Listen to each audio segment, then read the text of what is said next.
Nous voici, chers amis, à nouveau dans cette émission à la recherche de l'amour.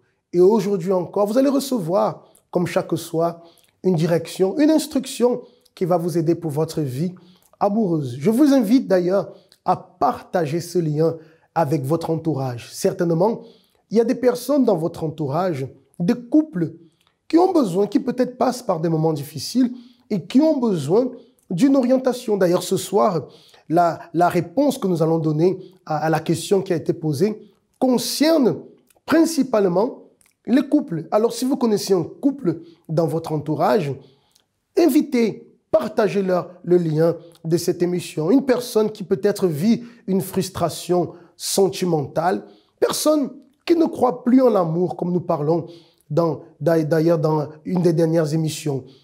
Tout est possible. L'amour est possible pour ceux qui le cherchent et qui le cherchent de la bonne façon. Alors, nous sommes ici pour vous enseigner comment chercher de la bonne façon l'amour, comment vivre un amour véritable. Et tout au long de cette émission, vous allez être bien alimentés. Parce que si nous semons des bonnes semences, nous allons récolter des bons fruits.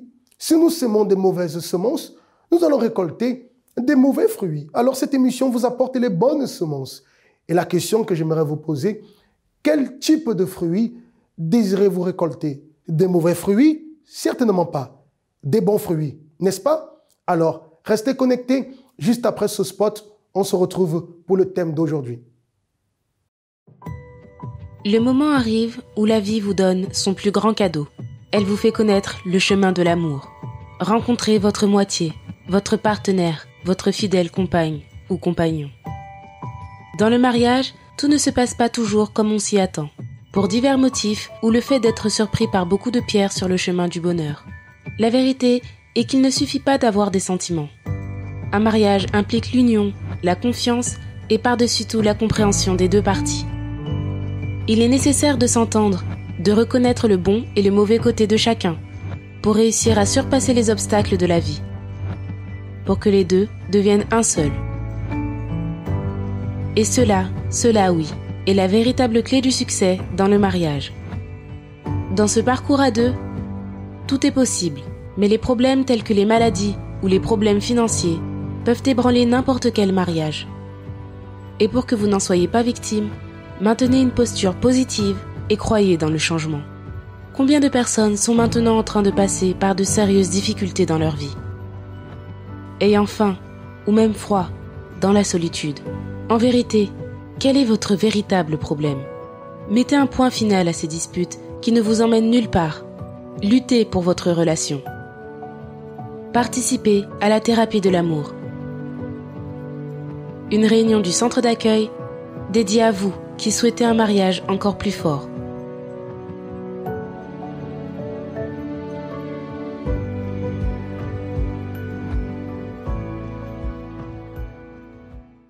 Sans plus tarder, chers amis, passons déjà à la question d'aujourd'hui. La question est la suivante. Pourquoi ma vie de couple n'est plus comme au début? Pourquoi ma vie de couple n'est plus comme au début? Alors cette question, je dirais, elle réunit un ensemble de choses.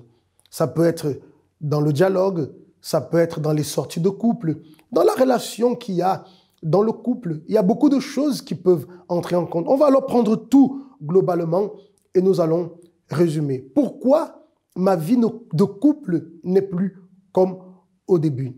Vous savez, aujourd'hui, beaucoup de couples sont en train de vivre cette situation. Beaucoup de couples sont en train de passer par cette phase difficile.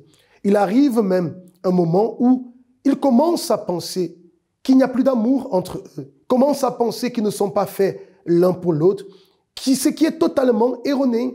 Ça, ce sont des pensées qui viennent, qui tentent de justifier une situation pour laquelle ils n'ont pas de réponse, ils n'ont pas de direction. Il faut s'asseoir, il faut penser. Alors, il faut revoir comment étaient les choses au début. Vous me direz, au début, on parlait beaucoup. Au début, on sortait beaucoup. Au début, on s'appelait tout le temps. Au début, on se consacrait vraiment l'un à l'autre. Enfin, chacun va analyser alors dans son couple, parce que peut-être il y a des couples qui sont concernés, certainement, qui sont concernés par cette situation. C'est de voir tout simplement comment était le début. Le début était bon. Que faisiez-vous alors au début? Alors c'est ce qu'il faut voir aujourd'hui. Parce que ce qui arrive malheureusement avec beaucoup de couples, c'est ce que nous appelons le relâchement. Il y a un relâchement. Avec le temps qui passe, la tendance est de s'accommoder, de se laisser aller. Vous savez, c'est comme une personne, par exemple, qui commence à faire du sport. Elle commence, elle s'investit bien, mais au fur et à mesure, elle se relâche. Avant, tous les jours, elle courait, on va dire, 40 minutes. Tout le matin, elle courait pendant 40 minutes. Elle se dit, mais c'est bon, ça fait du bien. Mais petit à petit, parce qu'elle a déjà couru 40 minutes pendant 6 mois, elle se dit que maintenant, elle peut réduire. Alors, elle commence à courir 30 minutes. Après, elle commence à courir 20 minutes. Après, elle ne court plus. Elle court une semaine. Après, elle ne court plus. Jusqu'au moment où elle ne court plus du tout. Naturellement, le bien-être que ce jogging matinal lui apportait, elle ne va plus l'avoir. Pourquoi? Parce qu'elle n'est plus en train de faire ce qu'elle faisait avant. Et c'est la même chose dans le couple. Si avant, avec l'épouse et le mari, on prenait le temps, au moins une fois par mois, je ne sais pas, de sortir, d'aller au restaurant, si on prenait le temps chaque jour d'avoir un moment ensemble pour pouvoir parler, partager ce que nous avons eu dans la journée, cela apporte. Ce sont les bonnes semences qui sont investies pour maintenir cette flamme de l'amour. Mais avec le temps qui passe, si on ne fait plus ce qui maintenait cette flamme de l'amour, qu'est-ce qui va arriver? Cette flamme, peu à peu, va diminuer. Elle peut même s'éteindre, comme malheureusement nous le voyons dans le cas de beaucoup de couples. Alors la réponse est la suivante. Analysez comment étaient les choses au début. Ce que vous faisiez au début qui était bon, qui apportait vraiment cette vie au couple. C'est ce que vous devez continuer à faire parce qu'on ne se marie pas pour 1 an, on ne s'engage pas pour 2 ans, on s'engage pour la vie. Et toute la vie, on devra alors semer ce qui va faire que cette vie en couple puisse se maintenir. C'est comme on dit, jusqu'à ce que la mort nous sépare. Mais pour cela, il faut investir. Sans investissement, on n'aura rien. Rappelez-vous, la bonne semence va apporter des bons fruits. La mauvaise semence, des mauvais fruits. Si on ne sème pas, on ne peut non plus rien récolter. Avez-vous compris? On va voir en ce moment le témoignage d'une personne qui participe des conférences de la thérapie de l'amour tous les jeudis avec nous et qui est en train de voir les bons fruits dans sa vie. Moi, quand je suis arrivé à la thérapie de l'amour, personnellement, je ne croyais plus à l'amour. Parce que donc j'ai eu une très mauvaise expérience au niveau sentimental. Donc j'étais déjà avec quelqu'un. Et du coup, voilà, on avait déjà préparé, tout était déjà prêt pour le mariage. Et donc il y a 1 mois du mariage, donc là j'ai appris que cette personne donc, m'avait trahi. Et donc vous pouvez comprendre que j'étais pas dans un très bon état. Donc je n'y croyais plus. Je n'y croyais plus dans l'amour. Donc ça pouvait exister pour les autres personnes, mais pas pour moi. Si j'avais pas connu la thérapie, je pense que je n'aurais pas investi dans ma vie sentimentale, parce que ce qu'on apprend à la thérapie en fait nous permet justement de nous connaître nous et aussi de pouvoir investir pour l'autre personne qui est en face. Et j'avais beaucoup de choses que je ne connaissais pas et beaucoup de choses aussi que je devais me débarrasser. Et c'est vraiment au travers de la thérapie que aujourd'hui j'ai pu apprendre véritablement qu'est-ce que c'était que l'amour intelligent. Bon, je pense que je ne serais pas venu donc à la thérapie. Et je pense que j'allais toujours garder ce point de vue très négative de l'amour. Et forcément, donc ça allait aussi m'empêcher aussi de pouvoir avancer dans ma vie, dans d'autres projets professionnels, voire donc tous les domaines de ma vie. Donc la thérapie, ça m'a vraiment pu apporter quelque chose de nouveau, une autre vision de l'amour.